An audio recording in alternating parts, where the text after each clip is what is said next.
Uma audiência pública vai discutir um projeto polêmico, a desativação do Minhocão e sua possível transformação em parque.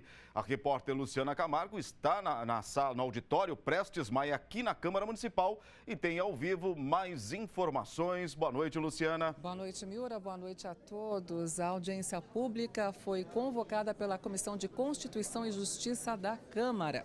O projeto de lei que cria o Parque Minhocão e também prevê a desativação gradativa do elevado Costa e Silva é de autoria multidisciplinar. A principal justificativa para que ele para o fato dele existir, né, é a poluição sonora e também atmosférica causada, Miura, pelos carros que passam todos os dias pelo elevado Costa e Silva há mais de 40 anos. A gente sabe que o elevado fecha das 9h30 da noite às 6h30 da manhã e que aos domingos e feriados ele se transforma numa grande área de lazer. Mas o pessoal que mora no entorno quer mais, quer transformá-lo literalmente num parque linear. Ao meu lado, o diretor da Associação Parque Minhocão, o Wilson Levi. Boa noite, Wilson Levi. Me diz uma coisa, a gente está aqui no auditório Prestes Maia, está cheio de gente, está chegando cada vez mais gente. Qual é a expectativa para essa audiência pública? Boa noite. Boa noite. Nós temos uma expectativa muito positiva para a audiência pública de hoje à noite, porque na verdade ela é a primeira audiência pública de uma sequência de audiências que serão convocadas por cada comissão por onde passará o projeto de lei. Então, é o primeiro momento que nós temos para discutir democraticamente a ideia do Parque Minhocão, a sua constitucionalidade e a sua legalidade. Isso que eu ia te falar, porque a Constituição de Justiça, a Comissão de Constituição e Justiça, ela é a primeira de 6 comissões, até chegar no plenário para votação. O caminho é cumprido, né? O caminho é cumprido, mas a Associação Parque Minhocão entende que esse é o caminho mais democraticamente viável e é o caminho que permite que essa ideia, que essa tese seja construída coletivamente. Agora, passado pelo plenário, depois dessas comissões todas, sancionado pelo prefeito, vai demorar 4 anos para que o parque se torne real. É mais um caminho cumprido aí pela frente. É um caminho cumprido, só que nós não podemos, a Câmara de Vereadores, os vereadores que subscrevem o projeto de lei, eles sabem que as transformações da cidade levam tempo. De certa forma, 4 anos é um tempo até curto e que vai impor à cidade o desafio de incorporar este novo equipamento, de permitir que esse equipamento seja cada vez mais apropriado democraticamente pelo público, pelas pessoas que moram no entorno e pelas pessoas que já o utilizam como um espaço de lazer. E como vai ficar o caminho para essas pessoas que saem da Zona Leste, que vão para a Zona Oeste, que não vai ter mais como passar pelo elevado? Veja, a ideia da desativação do elevado Presidente Costa e Silva, ela já foi, a opção pela sua desativação para o uso viário já foi tomada no plano diretor. Nós da associação entendemos que ela deve ser transformada em um parque. Então a opção política já foi tomada pela desativação.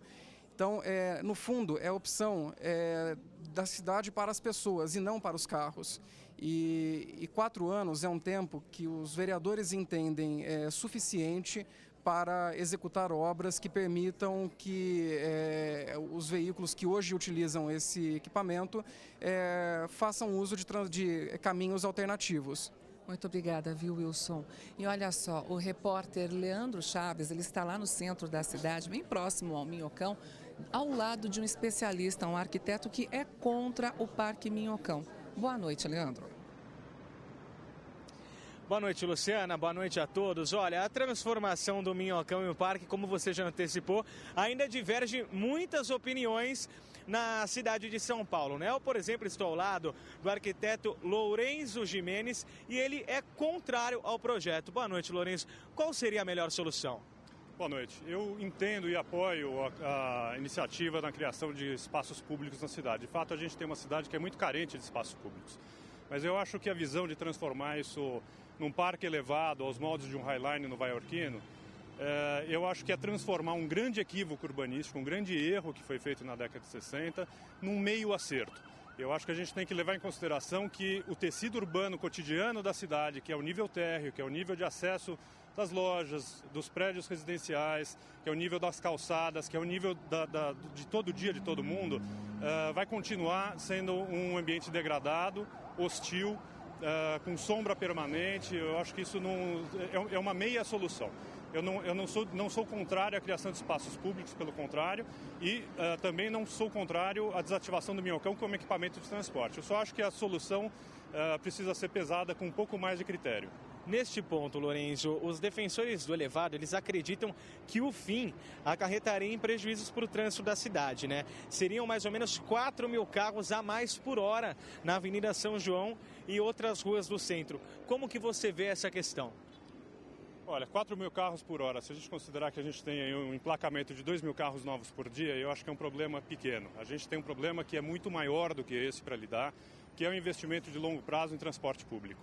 Se a gente continuar pensando pequeno, em alargamento viário para dar conta do tráfego de automóveis que vai deixar de trafegar pelo Minhocão, eu acho que seria de novo uma visão torpe e falha de um planejamento a longo prazo. A gente teria que pensar de forma estrutural em transporte público e no transporte público convivendo com o transporte individual, que é a matriz dominante na cidade hoje, sim, e que vai continuar sendo por muito tempo. Então eu acho que a gente deveria pensar, por exemplo, na criação de novas avenidas, com outro caráter, que seja um caráter também que atenda um tecido local, diferente do Minhocão, que é uma via expressa elevada, que corta um tecido urbano sem conexão nenhuma com ele e, consequentemente, degrada esse tecido.